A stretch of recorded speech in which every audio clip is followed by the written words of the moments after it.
How to upload high-quality pictures on Facebook Story. Hello everyone. In this video, I will show you how to upload high-quality pictures on Facebook Story. So first of all, open the Facebook application on your iPhone. Now, there are multiple options available, which are shown at the bottom of the page. Then, tap the Profile button.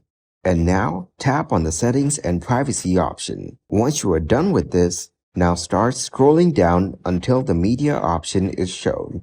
Next, tap on the Screen Videos and Photo options.